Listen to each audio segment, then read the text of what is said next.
Kishorbhai even ચૂંટણી લડતા હતા નગરપાલિકાની, ત્યારે એમની સભાઓમાં મારે બોલવાનું નથી થયું, એનું મને પાકું સ્મરણ છે. એણે અમારી સભામાં ઘણું બોલ્યા છે, પણ મને એમની સભામાં બોલવાનો અવસર નથી. અત્યારે મેં એમાં ક્યાંક 2-4 વખત કિશોરભાઈ વિશે કાંઈક કીધું હોય એમ, પણ એ મને અવસર નથી મળ્યો. એટલે મારે પહેલી વખત કિશોરભાઈ માટે બોલવાનું થયું છે. અને એ પણ એમના આવા સુંદર મજાના કાવ્ય સંગ્રહના વિમોચન પ્રસંગે, એમની પેઢીનું 60 વર્ષ એમની કારકિર્દીનું, એ પીળા કલરની સીટ એમની ઊંચી,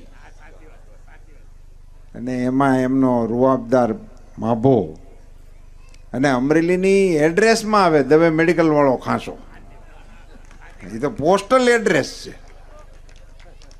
એટલે એની શાખ તો કેવડી મોટી કહેવાય કે ઓળખાતો જ ખાંસો દવે મેડિકલના ખાંસામાં જાઓ એમ. મુહૂર્તમાં જ બેઠા હોય જીભાઈની, એટલે અમારે તો નમસ્તે કરીને જ પછી આગળ જવાનું હોય. એટલે છે એ એટલું જ કહે, જે અમે ત્યાંથી આમ ગાડી પાર્ક કરીને હેઠા ઉતરીને કે છે, એટલે અમે ઉપર ચડી જઈએ દાદરા. મેં હમણાં પૂછ્યું વસંતભાઈને, મારા મનમાં એવું હતું, વસંતભાઈ નીકળી ગયા, વસંતભાઈ મારે એમ કે વસંતભાઈ મોટા હશે. વસંતભાઈએ કીધું કે મારાથી કિશોરભાઈ મોટા છે. એટલે હેલ્થ વાઇઝ કિશોરભાઈનું હેલ્થ સારું કહેવાય કે મને કિશોરભાઈ નાના લાગતા હતા અને વસંતભાઈ મોટા લાગતા હતા. પણ વસંતભાઈએ કહ્યું અમારે પાર્ટીમાં બધી ચૂંટણીની ના અંતેની બધી વ્યવસ્થાઓ ભાજપની તો બધા આપ બધા જાણો છો ને, અહીં મોટા ભાગના બધા એ પરિવારના લોકો છો, એટલે આપને બધાને ખબર છે. ને હમણાં જ આ બધું પર્વ અમારું પૂરું થયું ને હમણાં જ બધી નિમણૂકો થઈને, એટલે આ બધું આવતું હોય કે અમારે ત્યાં આ બધી ચૂંટણી પ્રક્રિયાના હાલે છે. પણ અમારે ત્યાં અમરેલીમાં જનસંઘથી લઈને હું પ્રમુખ બન્યો ત્યાં સુધી વસંતભાઈ જ પ્રમુખ રહ્યા હતા. પ્રમુખ જ બદલતા નહીં.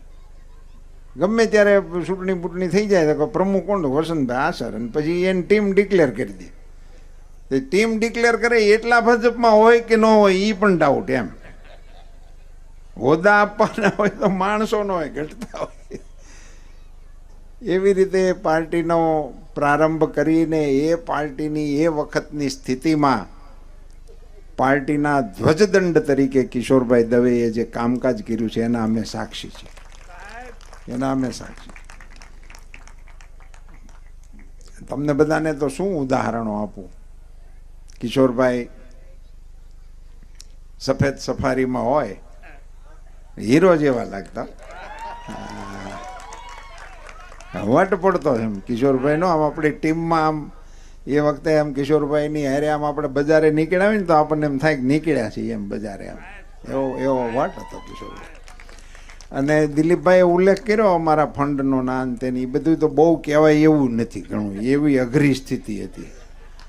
દિલીપભાઈએ મોટા મને એમ કીધું કે આવો મોટો સમૂહ કરવાનો હોય તો પછી બહુ મૂંઝવણમાં મુકાતા, અને એટલામાંથી પછી ટિફિન બેઠક આવીને વગેરે વગેરે. એમાં મારે નથી જવું કારણ કે પછી મારો વિષય આવી જાય છે. એટલે પણ દિલીપભાઈ મોટો સમૂહ હોય ને ત્યારે તો આપણે મૂંઝાતા જ, પણ ગાંધીનગરથી કે દિલ્હીથી કોઈ મહેમાન આવવાના હોય ને તો એ એક મહેમાનને સાચવવાની મૂંઝવણની મિટિંગો અમે કરેલી છે.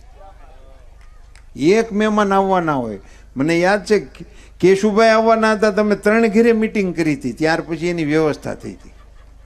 3 ઘેરે જુદી જુદી મિટિંગ કરી, કેશુભાઈ આવે છે તો કોને ત્યાં ઉતારશું. તો અમારી કેડે ન પીતું કેશુભાઈ ખારણ્ય ગયા હતા, આમાંથી જો કોઈને યાદ હોય તો. કેશુભાઈએ કાંઈક રસ્તો કાઢી દીધો ને એમ કરીને તેમ કરીને. અને અમે તો કેટલાય આગેવાનોને મનાવેલા છે. બેચરભાઈ બેઠા છે એટલે ઉદાહરણ દઈ દઉં. બેચરભાઈ શંકરસિંહજીનો પ્રવાસ હતો કોઈ અમારા વિસ્તારમાં, એમની યાત્રાનો, ને અમરેલીમાં એમનું રોકાણ હતું. તે બપોરે યજમાન ગોતતા ગોતતા બેચરભાઈને ગોત્યા, ત્યારે ભાજપમાં નહોતા,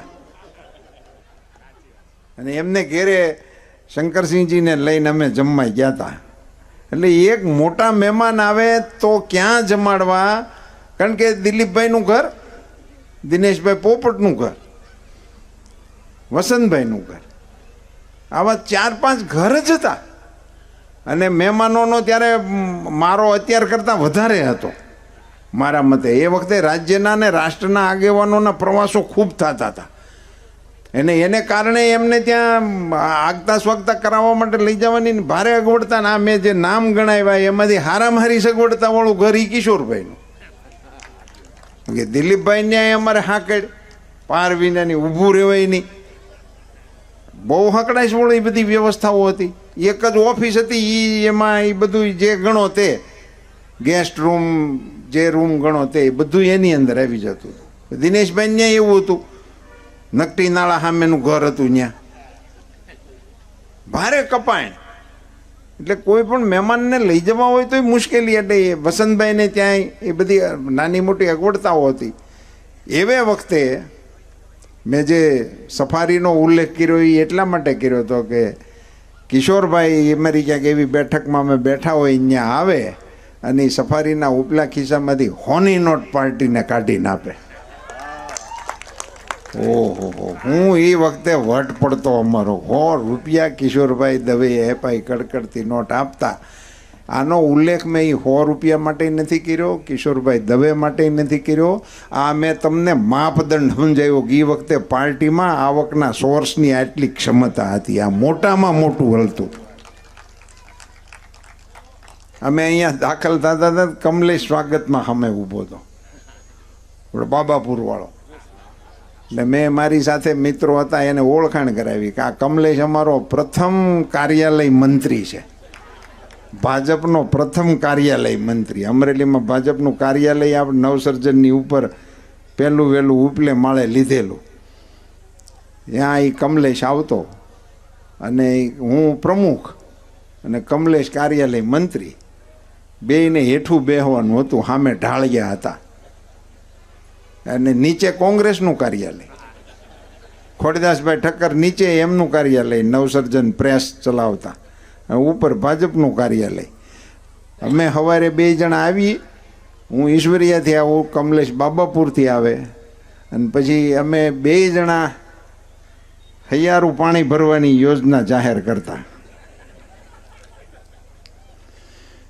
એ અવસ્થામાંથી પાર્ટીની અત્યારની સ્થિતિ સુધી જે પાર્ટી પહોંચી છે એમાં આવા ઘણા લોકોનું તપ છે, એમનો પુરુષાર્થ છે, એમનો પ્રેમ છે, એને કારણે અહીંયા આપણે સુધી પહોંચ્યા છીએ. એટલે એમાં એ વખતે એ બધા મહેમાનોને પેલું આપણું રામભુવન, રામકૃપા, ત્યાં સૌથી વધારે ફેસિલિટી એ વખતે ત્યાં હતી. એટલે ત્યાં અમને બધાને મહેમાનો સાથે જમવાના ખૂબ જ અવસર મળ્યા છે, ખૂબ જ. ત્યાં કિશોરભાઈ એ બધા નવા નવા પ્રદેશના આગેવાનો આવ્યા હોય એમની વચ્ચે મારો પરિચય આપતા. પરસોત્તમ રૂપાલાએ કે આપણો નવો કાર્યકર્તા છે, પટેલ છે પણ ભણેલ ગણેલ છે. બોલો, મારો પરિચય સાહેબ આવી રીતે આપતા કિશોરભાઈ.